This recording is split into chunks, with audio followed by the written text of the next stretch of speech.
Hey, what's up everybody? This is Super501 and today I want to show you guys the Amara build that I'm currently using to be able to solo Mayhem 4 and to be able to solo the new Maliwan raid on Mayhem 4.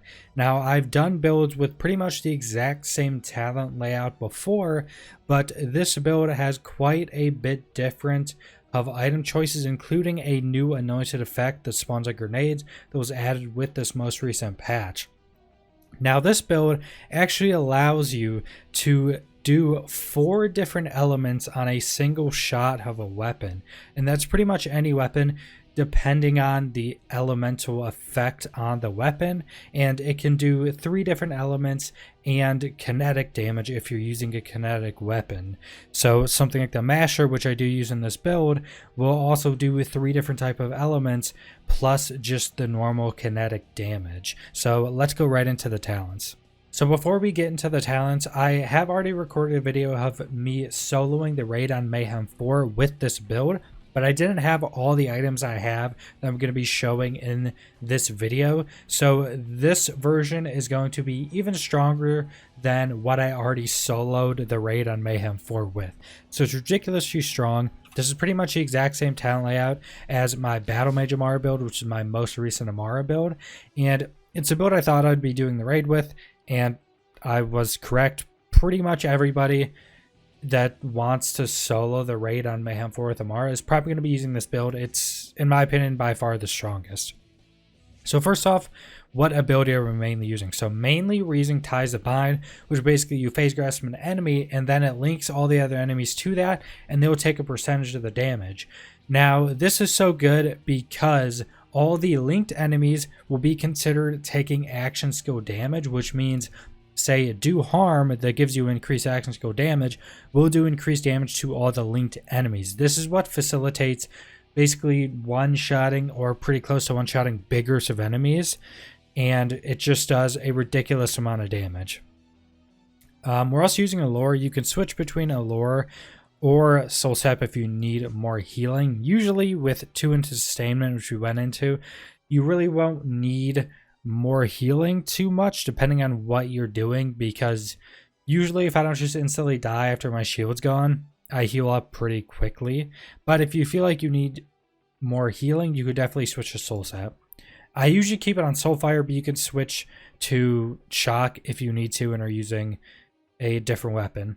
So for the Mythical Assault Tree, we're going 5 out of 5 do harm, which is just increased action skill damage, which is what we just talked about, and the stacks up 99 times, so it's a lot of damage. Then we have 3 out of 3 fast hands, which gives you increased reload speed, weapon swap speed, mode switch speed. It's pretty good because we do swap weapons a lot, especially in the raid, and reload speed is always good. I went 1 into Violent Tapestry, which gives you status effect chance increase. This stacks up 99 times as well. So it's a pretty decent increase to your status effect chance. Then we have 1 into Alacrity, also again just to get this. It basically gives you increased reload speed off your rush stacks. Then I'm at 4 out of 5 Restless, which I really like this. I've definitely seen variations of this build that don't go into Restless and go say more into Alacrity or something else. I just like the increased cooldown rate. Also right now I'd recommend getting this because if you don't know, the Guardian ranks talents, all of these currently aren't working, or most of them, and specifically something like Topped Off that gives you a massive cooldown rate increase. Without this being activated, a lot of builds feel pretty weird, especially on the cooldown, so I definitely recommend getting this right now, especially until the Guardian rank talents are fixed. Then we went into Ascendant, which gives you, if you're using Allure, it gives you increased radius. If you're using Soul Sap, it gives you a 20% increased lifesteal up to 50%. Then went 3 out of 3 Laid Bare, which makes enemies take increased damage after being damaged by an action skill. Now, just like with Do Harm, the Phase Grasp enemy won't get Laid Bare applied to them, but all the linked enemies will get Laid Bare applied to them. Then we have 3 out of 3 Wrath, which gives you gun damage, and after you use an action skill, you get double that gun damage, so 40% increase total, really big. 1 into From Rest, which gives you fire rate and charge speed.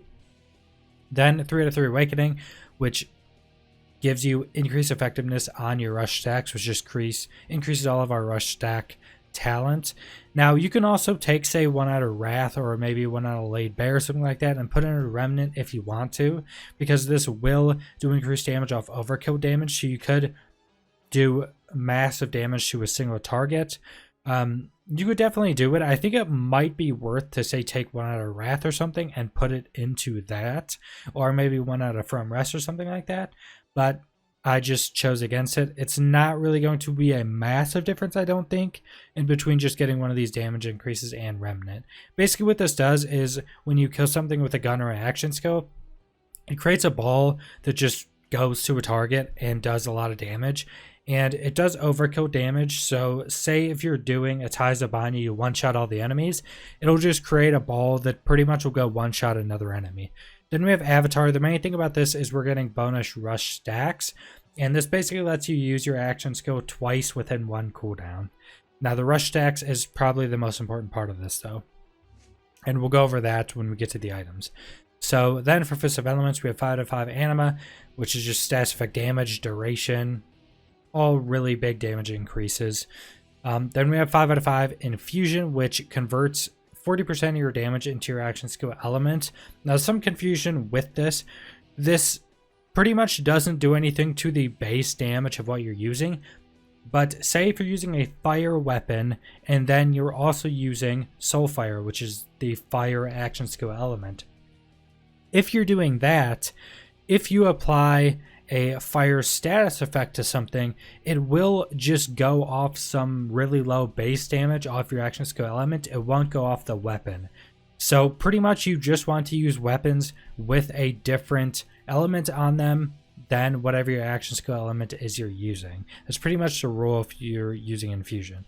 5 out of 5 Tempest, which is just increased elemental damage and extra shock on top of that. Then we have Dread, which gives you increased gun damage after grasping an enemy, and then when you kill grasp an enemy, your weapon is reloaded. Then we have Dupe Well, increase your magazine size with elemental weapons, which is good. Most of the weapons we're using are elemental, so that does help out. Indiscriminate, this basically just has a chance to ricochet shots to a ton of stuff around it. That's pretty much how it works. And if you ever use, like, say, a crossroad, you'll notice a lot, because you'll just ricochet a bunch of crossroad shots, and it'll just be like different colored elemental beams going everywhere. And this is a pretty big damage increase, especially in the raid, because both boss fights in the raid have a ridiculous amount of adds with them, and the rest of the raid is just dozens of enemies you're fighting at a time. Then we went 2 into Sustainment, which gives you lifesteal for any elemental weapon damage you deal. It's only 8% with the 2 out of 5 because that's pretty much all the talents we could put into it. But that's still quite a bit, especially in the raid when there's so many enemies and you're hitting them all. You'll pretty much just full heal off like a single shot. And that's pretty much it for the talents. Now the items, specifically for this version, because I am calling it the Chimera or the Elemental Chimera, you do need some pretty specific anointed effects. So first off, one of the best weapons is the Brainstormer.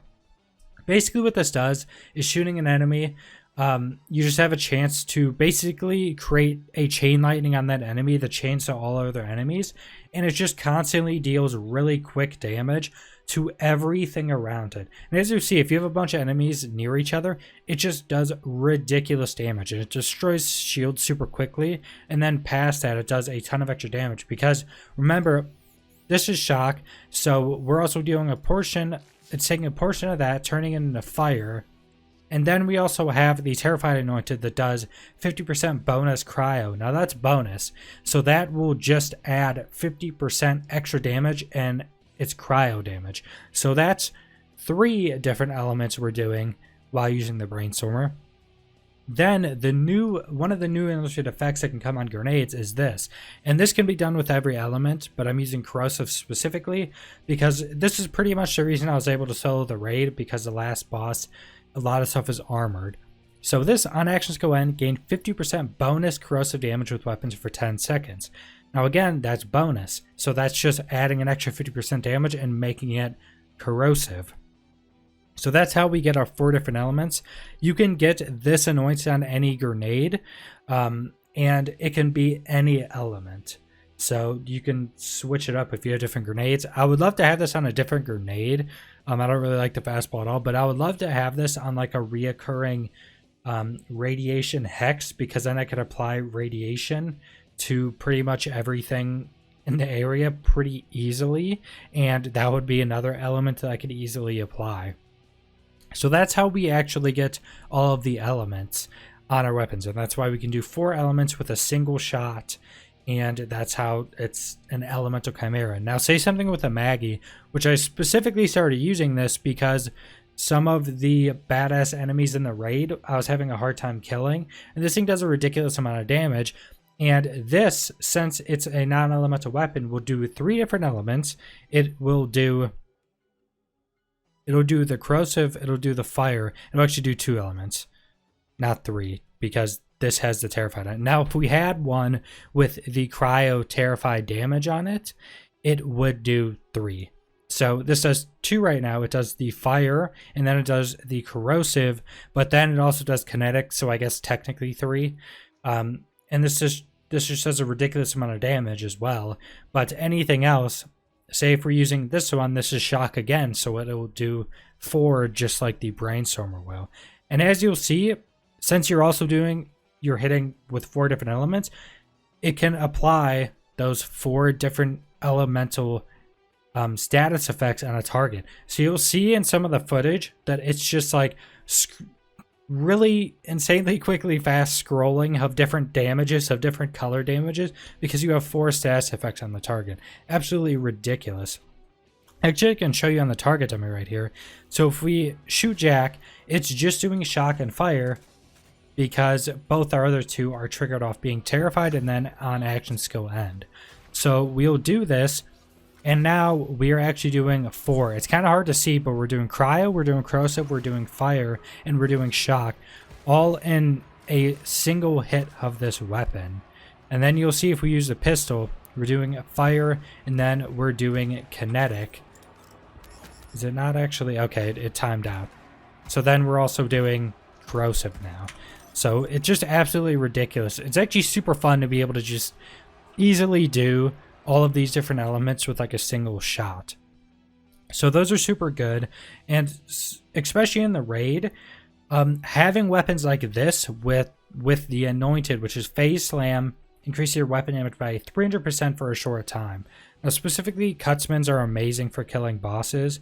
If I didn't have this, I probably wouldn't be able to complete the raid either, because this is pretty much my boss killer damage. And what you would basically do is you would, if you're on like a boss phase, or wanting to kill a boss, you would just switch to that weapon, go into your menu real quick, switch to your phase slam, then you'd switch to your weapon, you would phase slam, then you would use the weapon, and now you have ridiculously high damage. As you can see, that is just a ridiculous amount of damage. These are all 10 to like 30k hits right there. So you're doing just a ridiculous amount of damage, and you really do need something like this, either the phase slam one or the phase cast one of those anointeds, to be able to kill bosses effectively. So those are really good. Recursions are pretty good, but I don't think I use them as much now, since the Brainstormer just does 4 elements, and also the Brainstormer's chain lightning will also do all 4 elements. So if it chain lightnings to a ton of targets, it could just apply 4 different elemental status effects to everything in the area and be doing 4 different elements to everything. It's pretty ridiculous, and yeah, as you'll see in the footage, it's pretty crazy. So our action skill, or our class mod, which is pretty important as well, is Phase Zerker, which on action skill used, you gain your max rush stacks with this, and with Avatar it's 25, and you get weapon damage and action skill cooldown rate for that, and that goes up to 25. So 3% weapon damage times 25 and 10% cooldown rate times 25. And pretty much how that works with a phase grasp, you can just look at the ground, you can use it, and it'll stack it up. You'll see our Do Harm and Violent Tapestry are stacking up. Those go to 95, but our basic rush stacks only say 25. So as you see, now I have 99 of each stack. And you can actually do that on the target dummy. But that's how you stack that up. That's why this class mod is so important, and you need the Fate Seeker class mod. So for the shield, you pretty much just need something with on action skill and apply terror to yourself for 5 seconds for 18 seconds. And you need that because you need to stay terrified all the time to have the 50% bonus cryo damage. Now, rechargers are amazing. They're probably my favorite shield, but this one, I don't really like the minus 20% max HP roll. But you're really just looking for this anointed. We already went over the grenade. You specifically just want this anointed. And then specifically for the raid, I'm using the Snowdrift Commander Planetoid, which I think it's just Snowdrift is the only prefix you want. But this is basically the slide speed increase, and this is super good for the raid, especially for the last boss to be able to get around his shields. So that's pretty much the entire build. That's all the weapons and items and everything I'm using. Subscribe if you want to see more Borderlands 3 content. Oh, also, I'm going to be showing you guys some Mayhem 4 and Mayhem 3 Slaughter Shaft footage, just so you guys can see the contrast between the two, because everyone's so used to Mayhem 3. So you guys can kind of see how the strength and damage of this build actually goes when you're actually fighting, you know, hard, badass enemies. So subscribe if you want to see more Borderlands 3 content. Leave a like if you liked the video. Leave a comment down below what you think about this build. If you have any questions about how this build works, where to get any of these items, especially where to get any of these items now, because all the items have a specific named enemy they can drop from. So if you have any questions about where to get anything, leave it in the comments and I'll tell you guys pretty much where you can go get any of these items. And thanks for watching.